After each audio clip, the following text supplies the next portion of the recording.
Agora, o brasileiro sempre gosta de acreditar em salvador da pátria, né? Sim. Então, na eleição de Fernando Henrique Cardoso, todo mundo fala, acaba de ser eleito um estadista. Há muito tempo o Brasil esperava por isso, um cara respeitado no mundo todo. Depois, antes foi Tancredo Neves, era o fim da ditadura. O Tancredo vai salvar tudo. O Tancredo era um cara conservador, conversador, mas a população esperava que fosse o salvador. Fernando Henrique também foi assim. Lula é uma guinada, né? Que também teve um pouco disso. Muito disso. O Bolsonaro também, a gente espera do vai líder. Mudar tudo agora, acaba isso, acaba a corrupção, os políticos vão ser enquadrados, né? É um pouco do folclore e da cultura do brasileiro, né? Da cultura do brasileiro, que é um perigo pra gente, porque a gente acha, é esperar que a solução vai vir lá de cima, bota o cara iluminado ali em cima que tá tudo resolvido. Não estava tudo resolvido no governo passado, não tá tudo resolvido neste governo que aí está também, né? É preciso dar população uma postura muito mais ativa, mas, e tem um mas nessa história, eu acho que essa nossa atitude de esperar esse salvador, ela acaba tendo um ponto positivo às vezes, que é o seguinte: eu vejo que muitos países, a população, quando ela escolhe um líder populista desses, assim, ela fica com ele, assim, a ferro e fogo, e vai para as ruas para lutar e para matar em nome dele, se for preciso. No Brasil, por mais que às vezes a gente se deixe levar pelo fanatismo, por uma idolatria de uma figura política, a população está junto com essa figura enquanto ela estiver entregando as coisas boas. Na hora que ela começar a dar errado, na hora que vier o sacrifício, na hora que vier a parte ruim, a população não sai de casa para lutar, não. Ninguém está disposto, pouquíssimos estão dispostos a matar pelo líder e ninguém está disposto a morrer por ele. Então isso, de certa forma, também torna o poder do Brasil, no Brasil, uma coisa um pouco mais instável, sabe? Do que pega mesmo os períodos de autoritarismo que os nossos vizinhos tiveram, mundo latino-americano, Chile, Cuba, Venezuela, ditaduras à direita ou à esquerda, Argentina, foram ditaduras assim de uma violência total. A ditadura brasileira também foi muito violenta, mas se você compara com esses países, matou e violou e oprimiu e torturou muito menos gente. E por quê? Porque os nossos ditadores eram mais bonzinhos? Não, porque no final das contas a nossa população não tolera tanto assim os desmandos do poder quanto em outros lugares. Eu acho que o Brasil tem esse mérito também. O que falta é outra parte, falta a postura mais ativa de dizer, não é o presidente lá em Brasília que vai solucionar tudo. É claro, um bom presidente vai ajudar muita coisa, mas as respostas não estão todas lá, não. O ano começou com a posse de um governo completamente diferente, com postura e seguindo conceito completamente diferente do governo anterior. Aí uma imagem do presidente Lula subindo a rampa com pessoas que representavam diferentes segmentos da sociedade, né?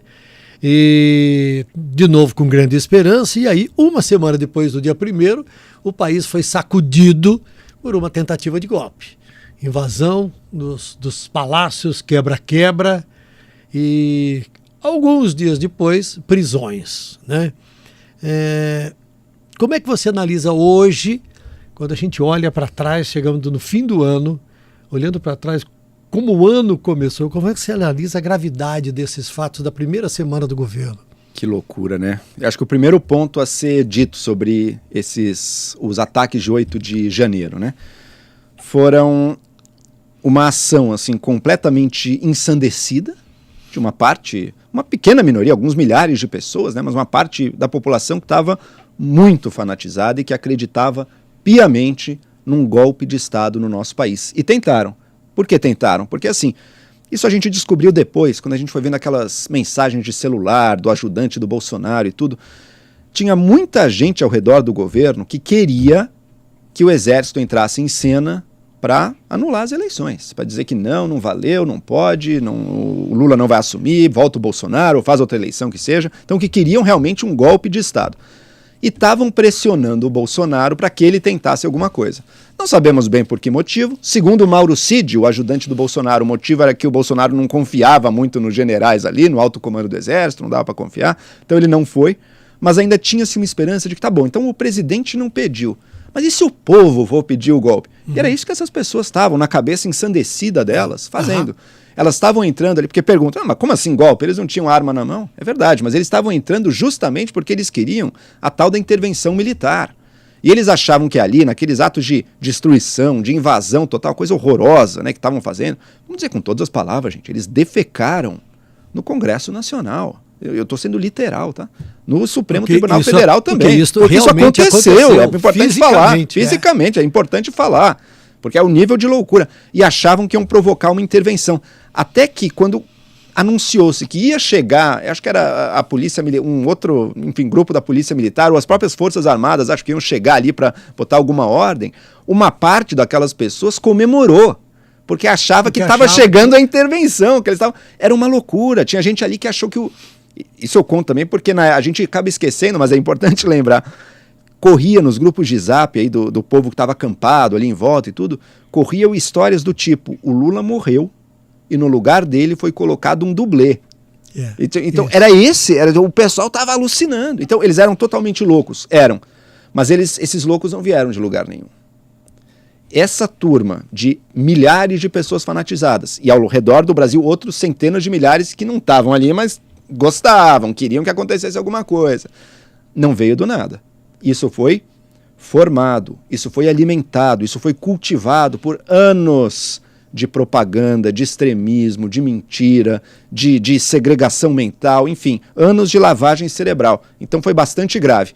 Eu não acho que essas pessoas... Eu vou ser sincero com você, quando eu vejo... Talvez a gente discuta isso em outro momento, mas eu acho que podem até ter errado na mão, na pena das pessoas que estavam ali. Foi um ato gravíssimo, né? Mas essas pessoas, mais do que tudo, eram pessoas totalmente manipuladas. Né?